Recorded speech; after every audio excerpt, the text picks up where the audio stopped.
Merci d'être présent avec nous pour le webinaire sur le suivi des positions SEO. Donc, nous utilisons la plateforme Livestorm. C'est assez intuitif, il y a 4 onglets, une barre de chat, des questions si vous avez besoin des questions, ou alors vous pouvez répondre à des sondages, voir les gens connectés. Donc n'hésitez pas à interagir, à poser vos questions dans le chat. Caroline est présente pour vous répondre. Donc voilà, n'hésitez pas à lui envoyer vos questions et nous faire des retours. Donc pour faire simple, pour commencer, on va représenter vite fait MyPoseo. MyPoseo, c'est un outil d'analyse en ligne, de suivi, de pilotage du référencement naturel. Donc on a des clients qui vont de grosses structures à des agences de conseil, des annonceurs ou alors des e-commerçants, TPE, PME, etc. Nous, notre métier, comme vous l'avez compris, c'est d'analyser les moteurs de recherche sur tous les supports et de pouvoir analyser les sites et les mouvements dans les pages de résultats des SERP, donc pour voir si on rank plus ou moins bien sur un mot-clé. Donc, parmi la galaxie d'outils, dans les autres webinaires, on avait pu aborder les analyses de marché, les outils d'audit, ainsi que les suggestions de mots-clés. Aujourd'hui, on va faire un focus sur le suivi SEO qui permet de faire du coup l'objectif, c'est de pouvoir bien paramétrer ces suivis SEO pour pouvoir réaliser des dashboards personnalisés. Donc, voilà. Donc là, si on parle du suivi, le suivi, qu'est-ce que c'est? Ça vous permet d'analyser donc sur la durée vos résultats dans les pages de SERP et la présence de votre site et de leurs concurrents dans les pages de moteurs de recherche. Donc il va y avoir déjà le travail sur les mots-clés, mais après on va pouvoir avoir ça sur desktop, mobile, aller retracer les types de résultats universels, si c'est des PA, si c'est des résultats type news, type maps, etc. Et sur plus de 300 extensions. Donc, quand on parle d'extensions, on peut avoir des google.co.uk, google.italie, google.es pour l'Espagne, etc., etc. On peut aller récolter les données dans plus de 300 pays. Donc voilà. Donc on va maintenant passer à la démonstration dans l'outil, où là on va aller voir comment configurer son suivi SEO, voir les petites subtilités ensemble. Donc, lorsque nous sommes dans notre interface, vous voyez qu'on a sur la gauche, dans la barre de la sidebar, nous allons avoir notre galaxie d'outils. Nous, ce qui va nous intéresser, ça va être les suivis de position SEO. Quand on rentre dans cet outil-là, on va avoir toutes les campagnes de suivi SEO qui ont déjà été créées. Donc, soit vous pouvez accéder à ces campagnes de suivi. Donc là, on voit les détails, donc on voit sur quel site il a été réalisé, sur les moteurs, est-ce que c'est un type simple ou type détaillé, ça on y reviendra, etc., etc. Donc nous, ce qui va nous intéresser, ça va être de créer ensemble un suivi SEO. Donc pour cela, on va cliquer tout simplement sur Nouveau et créer une campagne. Lorsqu'on crée une campagne de suivi SEO, ça va être un peu, pour ceux qui avaient suivi les autres webinaires, donc ça va être un peu sur le même principe que la création d'un audit SEO, dans le sens où on va avoir 4 phases. On va avoir d'abord la première phase qui va être le choix des moteurs. Donc, qu'est-ce qu'on veut aller traquer et où est-ce qu'on veut aller récolter nos données. Donc, nous, on va sélectionner le moteur de recherche. Ensuite, il faut, à la différence d'un audit, donc où on va juste aller regarder une collecte one-shot de l'état de la SERP sur certains mots-clés. Ici, on va aller associer des mots-clés à un domaine pour voir l'évolution du positionnement de ce domaine-là sur ces mots-clés dans le temps. Donc, on a le choix. Soit on traque un domaine, un sous-domaine, un dossier d'un sous-domaine, etc., ou une page. Donc, par exemple, si vous voulez un domaine, ce serait monsite.com.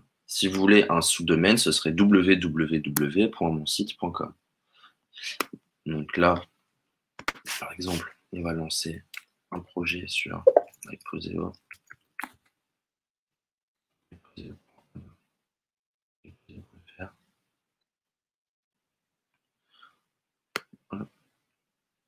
Voilà. Vous pouvez directement prendre une URL si vous souhaitez. Nous, ce qui va nous intéresser, ça va être le fr.myposeo.com.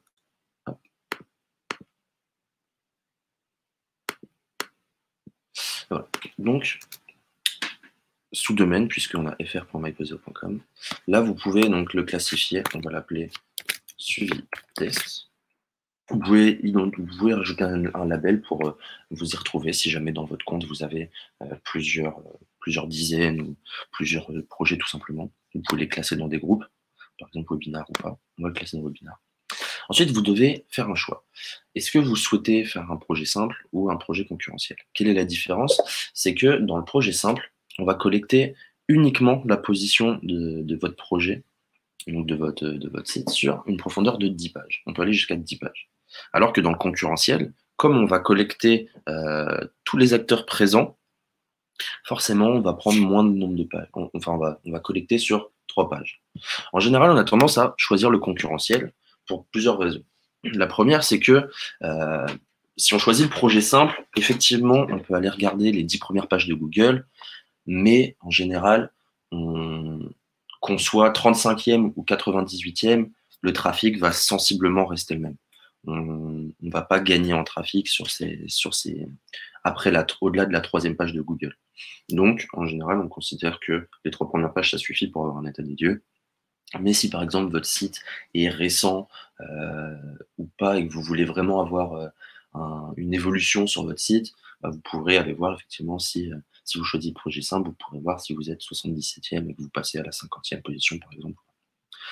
Une fois que ça c'est fait, il faut passer aux paramètres. Donc du coup aux paramètres. Donc quel type de résultat universel, quel type de résultat de recherche universelle souhaitez-vous récolter? Donc, est-ce que vous voulez des adresses, des vidéos, des maps, actualités, etc., etc. On va aller sélectionner People Also Ask. On ne va pas sélectionner les find jobs puisque ça ne nous intéresse pas, ni les recettes. Mais si par exemple vous avez un blog sur la cuisine, etc., ou autre chose, vous pouvez totalement collecter les recettes. Et ensuite, là, vous avez justement le nombre de pages que vous pouvez aller scraper. Donc, si vous choisissez projet simple, vous allez avoir jusqu'à 10 pages, mais vous pouvez sélectionner ce qui vous intéresse. Donc une fois que cette configuration, cette première étape de configuration est faite, il vient du coup, maintenant on a renseigné le domaine, etc. Et donc du coup, là, il va falloir renseigner des mots-clés. Donc on a plusieurs solutions. Soit on renseigne les mots-clés de façon manuelle, donc ça va être très simple, ça va être une expression, enfin une requête par ligne. Donc, analyse SEO.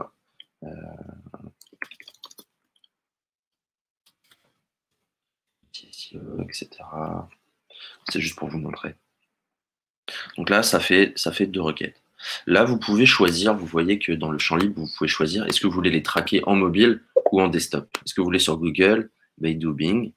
Est-ce que vous voulez en français ou sur une autre extension de moteur de recherche Google? Si vous n'avez pas l'extension que vous désirez ici, vous pouvez très bien accéder à la gestion des moteurs. Et là, vous allez pouvoir sélectionner, donc vous voyez qu'il y a un tri par continent, et vous allez pouvoir sélectionner, par exemple, si on prend Asie-Océanie, vous allez pouvoir effectivement avoir du Google arménien, etc., etc. Donc, vous pouvez vraiment configurer ça comme vous le désirez. Si par exemple, là, je fais ajouter un moteur, là, vous voyez, du coup, on a deux expressions, donc 2 requêtes. Et là, on a mobile plus desktop. Donc, ça veut dire que là, si je fais étape suivante, ça veut dire qu'il va prendre ces deux requêtes, il va les mettre 2 fois en mobile. Enfin, il va les mettre une fois en mobile. Donc, chacune des requêtes sera une fois en mobile. Et chacune des requêtes sera aussi une fois en desktop. Donc là, on va avoir l'équivalent de 4 requêtes. Les 2 vont être traquées. Donc ça, c'est la première méthode. Ensuite, vous pouvez faire ça par groupe. Donc, par le groupe de mots-clés. Vous pouvez rentrer directement vos groupes de mots-clés si vous avez envie de faire des groupes pour avoir des statistiques de groupe. Par exemple, si vous avez des pages produits à grouper, etc., etc., vous pouvez l'utiliser. Sinon, il y a le fichier CSV, donc qui va être l'option utilisée si vous avez une grosse campagne avec beaucoup de mots-clés que vous avez déjà catégorisés. Donc, comment ça fonctionne? Vous pouvez, si vous cliquez là, télécharger le fichier d'exemple. Si vous téléchargez le fichier d'exemple, vous allez vous retrouver sur un fichier qui va ressembler à ceci. Donc où il va y avoir dans une première colonne, donc c'est un fichier Excel ou Numbers en fonction de ce que vous avez besoin. Et du coup, vous voyez que dans la première colonne, on met les groupes de mots-clés. Dans la deuxième colonne, ça va être les mots-clés. Ensuite, il va falloir indiquer du coup au CSV si vous voulez mettre ça sur Google, Bing ou quoi, et ensuite la langue plus le pays, enfin le pays plus la langue. Une fois que vous aurez renseigné ça, ça va permettre, et ensuite la device. Si vous avez renseigné ça, une fois que vous allez l'uploader, donc il ne faut pas oublier de l'enregistrer en UTF-8, donc c'est un encodage qui est reconnu par notre outil. Et lors de l'import de ce fichier dans l'outil, si vous avez bien paramétré ça, vous allez vous retrouver avec vos mots-clés, vos différents mots-clés que vous avez associés à des groupes. Et donc, du coup, automatiquement, ça va se mettre dans notre outil. Et ensuite, vous pouvez partir d'un autre outil. Donc ça, pour ceux qui ont suivi les autres webinaires, vous allez vous en rappeler. Mais en soi, on peut aller prendre des mots-clés qui sont contenus dans un autre projet. Donc que ce soit un audit ou que ce soit un suivi SEO. Donc voilà, ça c'était pour vous montrer. Une fois par exemple, admettons que je crée un suivi sur ces mots-clés-là. Une fois qu'on a passé l'étape suivante, du coup, quand on passe à l'étape suivante, c'est est-ce qu'on veut être notifié de notre positionnement? Est-ce qu'on veut recevoir une synthèse de notre suivi?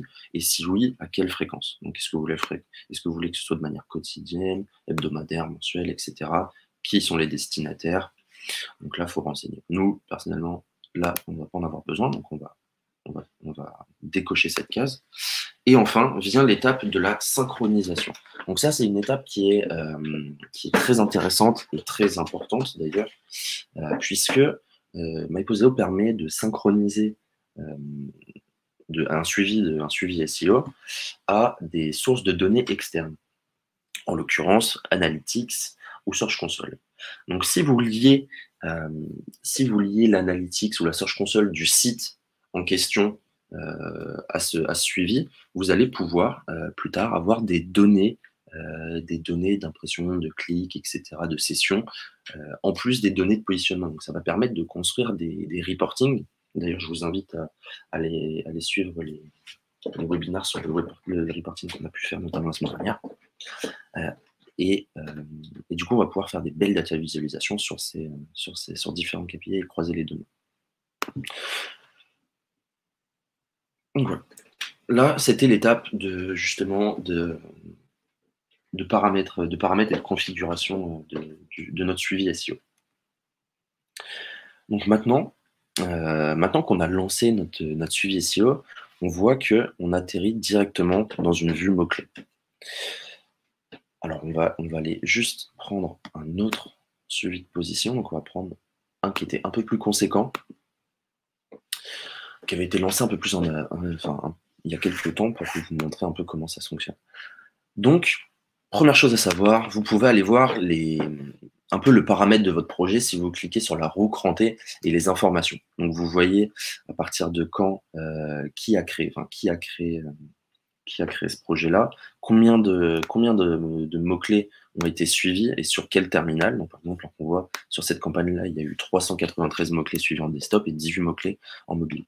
En fréquence quotidienne, on n'a pas suivi de concurrents, mais on récolte juste pas les jobs et les carousels mobiles. Mais en soi, le reste, on les a. Donc voilà. Si vous voyez que là, la date de création, elle est 2015, c'est pour plusieurs raisons.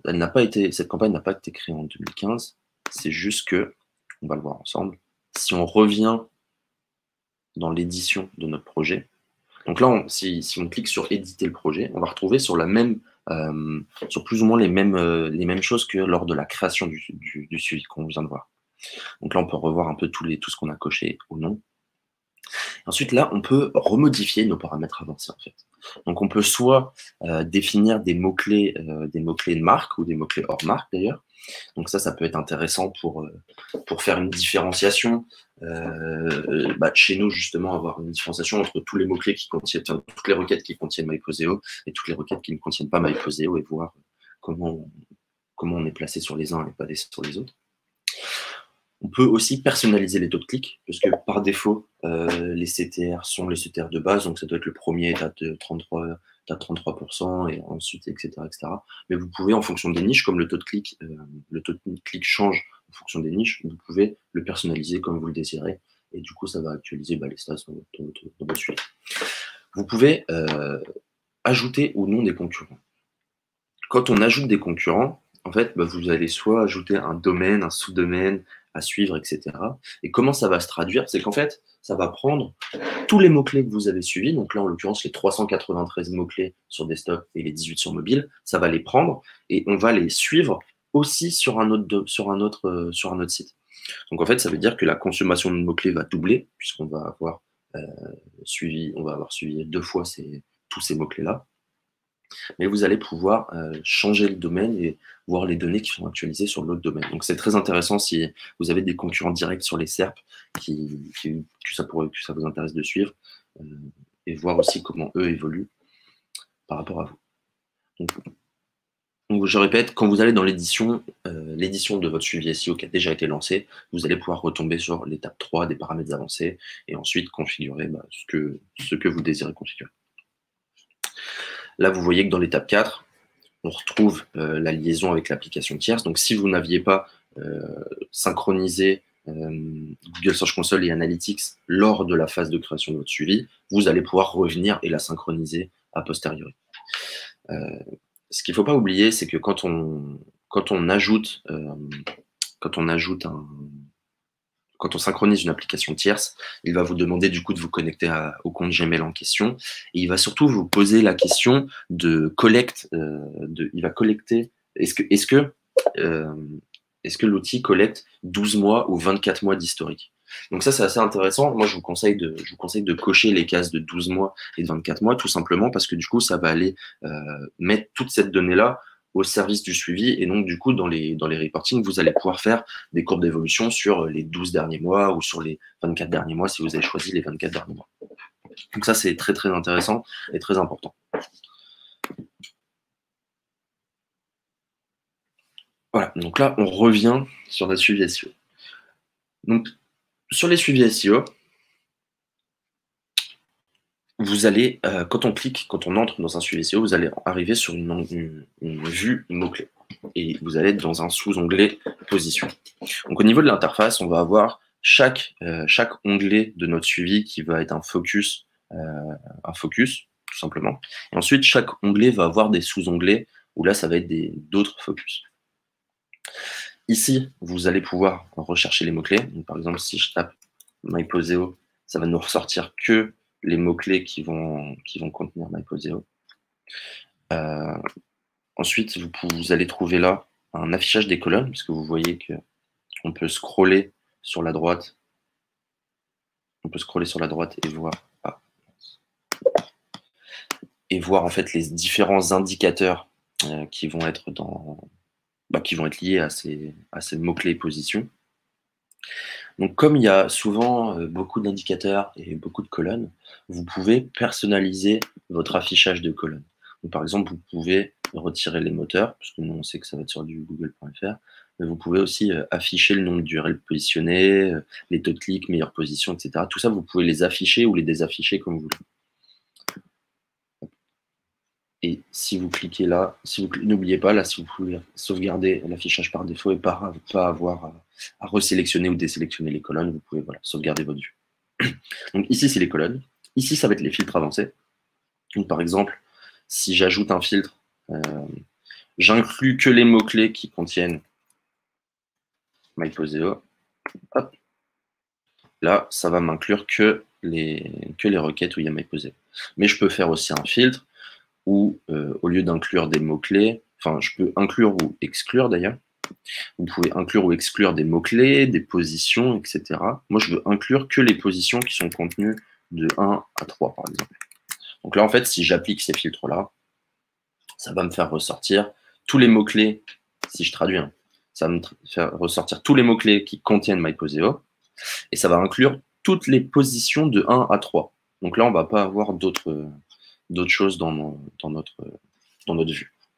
Là, vous voyez qu'il y a les groupes qui sont présents. Vous pouvez choisir d'afficher les mots-clés par groupe ou au global. Enfin, c'est un peu vous qui décidez à ce niveau-là. Et enfin, donc, colonne, filtre, et enfin, les exports de données. Donc là, vous allez pouvoir faire un export de votre suivi SEO au format outil, donc qui va être reconnu en fait, vous allez pouvoir réuploader ça sur un autre de nos outils, par exemple. Et vous pouvez faire ça en CSV, en TSV, en Google Spreadsheet ou même en PDF. Donc ça, c'est pour vous, pour que vous y retrouviez mieux. Ici, vous avez votre calendrier. Donc, le calendrier, ça vous permet de choisir la date sur laquelle les données du tableau sont affichées. Donc, par exemple, si là, il y en a des périodes d'analyse prédéfinies, donc si on va sur les 30 derniers jours, on peut appliquer, en fait, ça va réactualiser le tableau et ça va nous mettre en fait des données, par exemple la position. On voit que entre le 18 mars et le 16 avril, on a perdu des positions sur Mapposeo. Ici, on a l'indicateur de position pixel. Alors, je ne vais pas rentrer dans le détail de tous les indicateurs disponibles sur les suivis SEO, puisqu'il y en a beaucoup, donc ça demande un peu de jeu aussi de votre part pour aller dénicher tout ça. Mais en gros, la position pixel, qu'est-ce que c'est? Donc, c'est un indicateur qui a été développé par Myposeo il y a quelques temps, qui permet de comparer la position et la position physique. Donc, en gros, certaines fois, on peut être numéro 1 en SEO, mais être en dessous de la ligne de flottaison. Donc, ça veut dire qu'en fait, le résultat est pollué par des types de recherche universelles. Donc, par exemple, ça veut dire qu'il peut y avoir des blocs images, des feature snippets qui viennent se mettre devant notre résultat naturel. Et du coup, on va forcément perdre en taux de clic ou en trafic, vu qu'on est moins visible directement. Donc voilà. Ça va être pour l'onglet mots-clés. En tout cas, là, n'hésitez pas à jouer avec ce petit calendrier.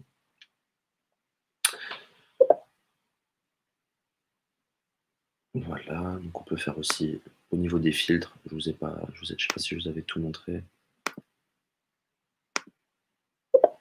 Mais on peut effectivement faire des filtres, par exemple par pixel, par position pixel. On peut faire les filtres sur toutes les positions, par exemple, hein, toutes les mots-clés sur lesquels on est en position 1 à 3, mais sur lesquels on est en position pixel, enfin on est en mauvaise position pixel, donc à partir de 800 pixels, c'est considéré qu'on est en dessous de la ligne de flottaison, etc.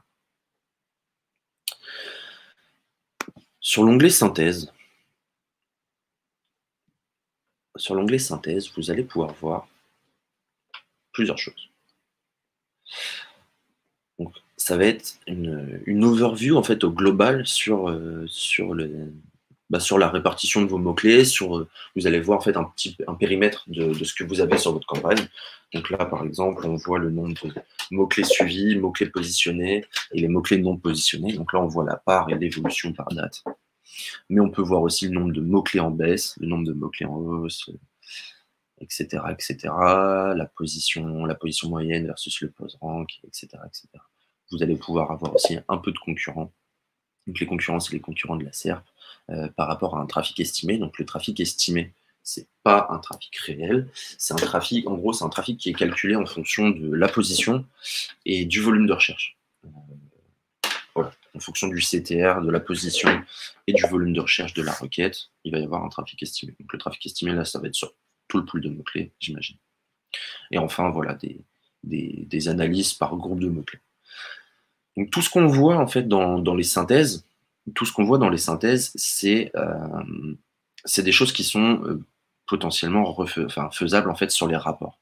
Donc ça, c'est juste pour vous, pour avoir une vue rapide, mais en soi, on peut faire beaucoup plus pertinent et beaucoup plus personnalisé dans un rapport. Parce que ça, vous n'allez pas pouvoir le changer.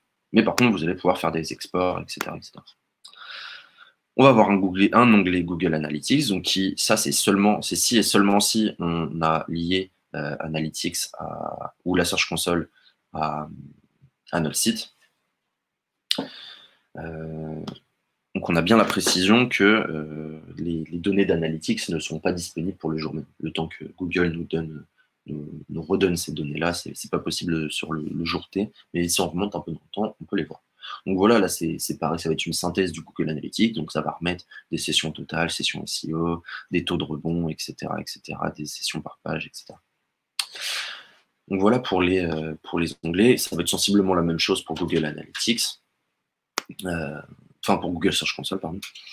Ensuite, on va avoir backlinks, c'est si et seulement si on a connecté Majestic avec lesquels on a un partenariat. Donc, ça va nous permettre de faire ressortir quatre indicateurs sur les referring domains, les citation flow, trust flow et les external backlinks. Donc voilà pour l'onglet backlink. Ensuite, l'onglet mots-clés, on y revient. Mais on peut avoir, du coup, il va y avoir une synthèse, il va y avoir un onglet groupe de mots-clés. Donc là, comme on a groupé nos mots-clés, on peut avoir des stats par groupe de mots-clés.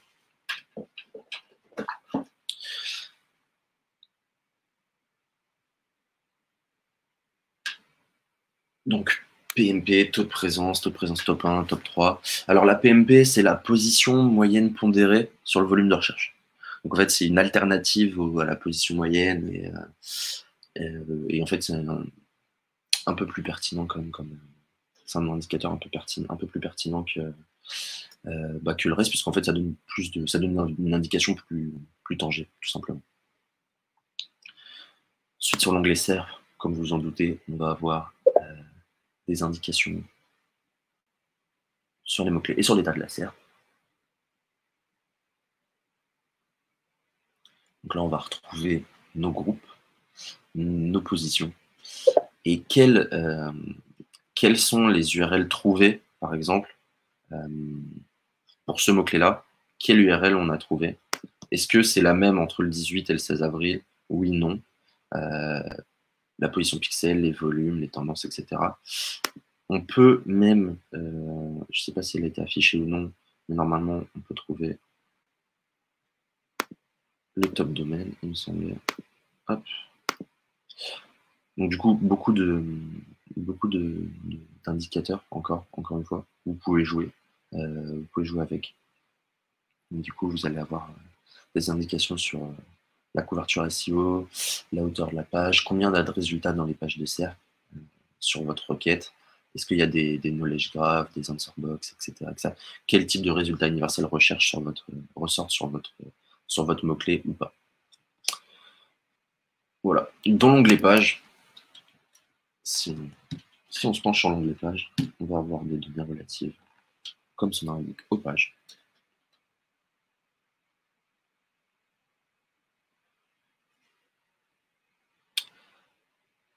Donc on peut faire des groupes de pages. Par exemple, si on a des pages qui viennent d'un blog et qu'on veut les regrouper pour analyser justement juste que ces pages qui proviennent du blog, on peut. Pour la petite info, vous pouvez faire une catégorisation des pages en allant sur la roue crantée et en catégorisant vos pages. Ça, on y reviendra sûrement dans un autre suivi où vous pouvez faire ajouter groupe de pages. Bref. Donc là, si on fait page et mots-clés, par exemple, on va voir dans l'onglet page et mots-clés, on va voir quels mots-clés quels mots-clés se sont positionnés sur ma page.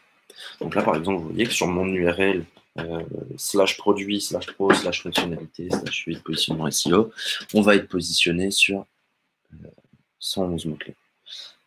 Ces 111 mots-clés, on va voir leur position, on va voir justement leur position. Donc on voit qu'on était non positionné en mars, et que là on est en position 60. D'ailleurs, je ne comprends pas pourquoi ça correspond à 60. Voilà. Donc NP, ça veut dire non positionné. Donc en général, quand vous voyez NP, ça veut dire que votre requête n'était pas dans le nombre de pages que vous avez été scrappé. Donc par exemple, vous vous rappelez que nous, on a été voir sur 3 pages de Google. Donc si c'était NP, ça veut dire que c'était potentiellement positionné, mais qu'il était, par exemple, 41e. En fait, il aurait été au-delà de la 3e page, donc il aurait été non positionné pour le titre. Donc ça ne veut pas dire que votre mot-clé n'est pas sur la SERP, c'est-à-dire qu'il n'apparaît pas dans le nombre de pages qu'on a été scrappé. Donc voilà, le détail des mots-clés par URL. Vous pouvez beaucoup jouer là-dessus, vous allez voir tout simplement, est-ce qu'il y a de la cannibalisation, est-ce qu'il y a de l'optimisation à faire, sur quels mots-clés il y a de l'optimisation à faire, etc., etc. Là, je voulais juste voir quelque chose. Oh non, en fait, on a été, je précise, là sur cette campagne-là, on a été regardé sur les 10 pages. Donc ça veut dire que quand on était non positionné, ça veut dire qu'on était au-delà de la 10e page de résultats de Google. Donc ça veut dire qu'on était au-delà du 100e résultat. D'où en fait l'évolution. Pas de colonne d'évolution là-dessus. Ok. Donc voilà pour l'onglet page et mots-clés. Ensuite, on peut aller voir, par exemple, l'onglet concurrent.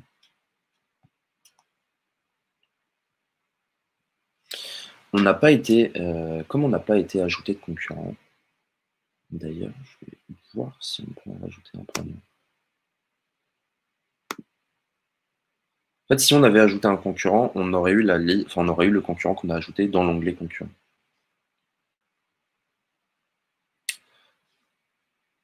Et on les aurait eu, du coup, là, cet onglet-là, il concerne les concurrents qu'on a ajoutés à notre projet, donc sur lesquels, rappelez-vous, on a été suivre le même pool de mots-clés que le nôtre. Donc là, comme on n'a pas rentré de concurrent, on va avoir des résultats que sur le domaine qu'on a actuellement, c'est-à-dire myposeo.fr. Dans la synthèse de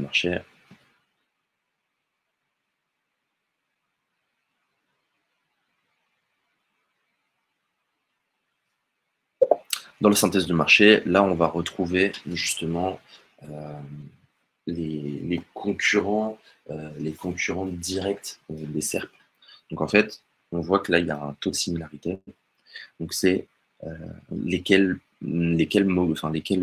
sites, lesquels domaines sont le plus proches de nous. Donc là, il y a le taux de similarité pour voir, mais vous pouvez aussi voir le taux de présence. Là, ils sont triés par taux de présence a priori. Vous pouvez voir que, par exemple, ici, c'est Monitorank qui vient, qui est le plus susceptible de nous concurrencer sur la SERP. Après, vous voyez combien de mots-clés parmi le pool des 393 mots-clés plus 18 mots-clés, combien sont positionnés donc sur les 10 premières pages de Google. Et là, on voit que nous, au début, on était à 268 et que là, on est à 292 mots-clés rankés. C'est-à-dire qu'il y a eu un travail de fait et qu'on a gagné en part de mots-clés positionnés. Donc voilà, au niveau de la synthèse de marché. Ça va être les données qui vont être liées à notre outil d'analyse de marché, vous vous en doutez. Donc, si vous voulez faire des analyses comparatives, je vous renvoie au webinaire qu'on a fait sur la globalité des outils et où on montre comment marche une analyse de marché aussi. Voilà. Enfin, il y a les alertes.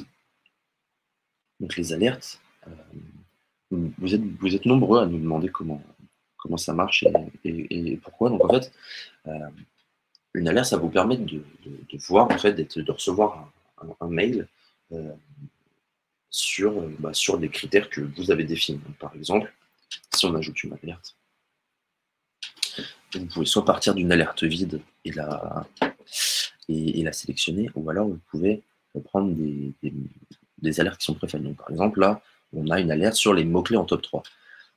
Ça déclenche une alerte lorsque les mots-clés entrent dans le top 3 des résultats naturels du moteur de recherche. Donc là, vous allez pouvoir recevoir typiquement un mail s'il y a des mots-clés qui se rendent dans votre premier résultat. Là, c'est vous déclenchez une alerte lorsque vos mots-clés suivis sortent des 10 premières pages de Google. Donc ça peut être intéressant aussi, parce que du coup, il y a des actions à faire pour le remonter et peut-être pouvoir être plus réactif au niveau du référencement. Si on va sur la deuxième page, là, on voit une autre alerte, c'est par exemple, soyez alerté lorsqu'un concurrent annonce en AdWords Premium sur vos mots-clés, etc., etc. Soyez alerté lorsque vos mots-clés entrent sur la première page des résultats du moteur de recherche, etc. Donc ça, c'est les préfets, mais si on crée une alerte, en fait, c'est tout simple. On l'appelle test. Il faut l'appliquer, en fait, on applique l'alerte à plusieurs choses. Donc soit on prend domaine, donc c'est quand il y a un domaine qui a un taux de présence de plus, par exemple, de plus de temps, on veut être alerté, ou alors quand on a un de nos groupes de mots-clés qui et ben on peut choisir, en gros on choisit l'entité, donc nous par exemple on va prendre mots-clés. Après il y a plusieurs sources de positionnement, donc soit vous voulez des données issues de la SERP, soit du suivi, soit de la Search Console, nous on va prendre positionnement.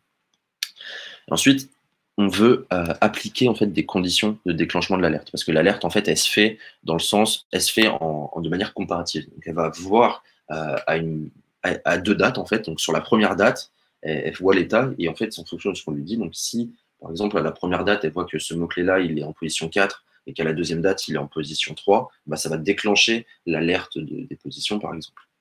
Et on va être notifié. Donc par exemple, on va prendre l'indicateur position et on veut être notifié si on a une position qui baisse d'au moins 10 par exemple.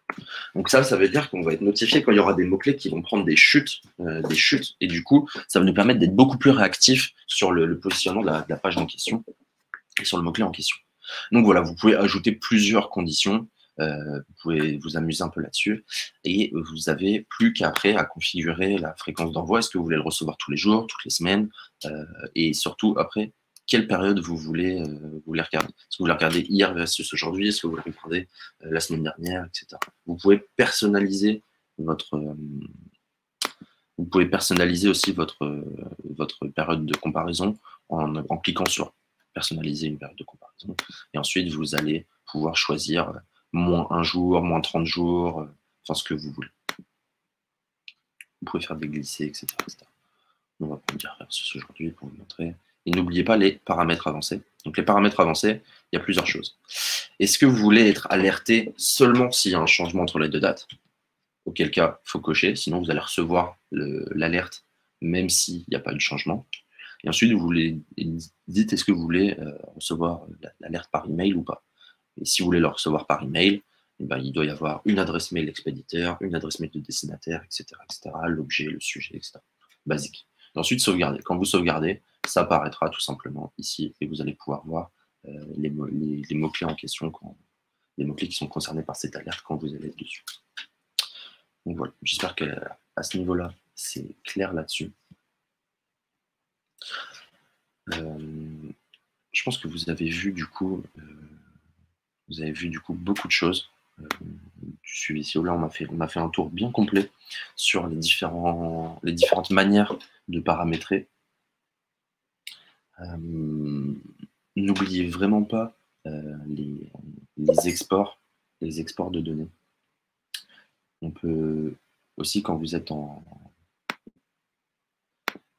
sur une vue mot-clé, par exemple, vous pouvez activer des modes full screen, un mode infini. Enfin, voilà. Là, si vous voulez, par exemple, voir full screen votre tableau, pour être en mesure de le regarder mieux, bah, vous pouvez le faire. Si vous recliquez dessus, ça va le désactiver. Le scroll infini, etc. Aussi ça, c'est un peu des aides à la navigation.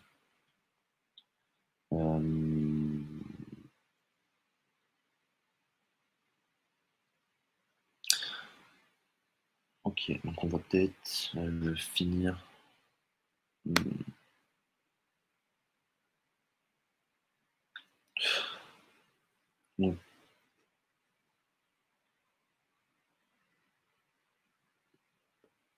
Donc je pense qu'on a vu beaucoup de. On a vu la majorité en fait de ce qu'on a à voir sur le suivi.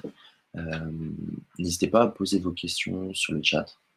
Si vous n'êtes pas encore inscrit, sachez qu'il y a 2 mois, de période de test offert pour les comptes starter et pro. Si vous avez besoin d'essayer, n'hésitez pas à nous contacter. La semaine prochaine, il y a un autre webinaire de prévu. Il y a un autre webinaire de prévu présenté par Alexandre Sigouin, notre CEO, qui va être autour de, qui va s'appeler comment aller plus loin dans le monitoring et l'optimisation SEO avec MyPoseo. Donc je vous invite à vous inscrire à ce prochain webinaire et qui sera la semaine prochaine.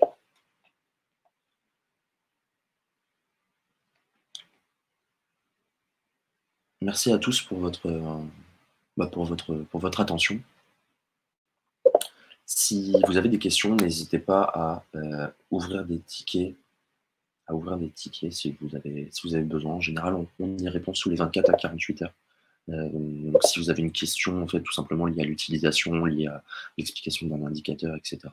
Vous pouvez aussi aller sur le centre d'aide ou aller regarder les anciens webinaires déjà pour gagner en connaissance sur l'outil. Et voilà. J'espère que ça a été de votre côté. Et merci d'avoir été aussi nombreux à regarder notre présentation. On va rester quelques minutes pour vous répondre dans le chat, mais en tout cas, pour ceux qui sont compris en retard ou non, vous allez pouvoir avoir une rediffusion de ce webinaire. Merci à tous et à très bientôt.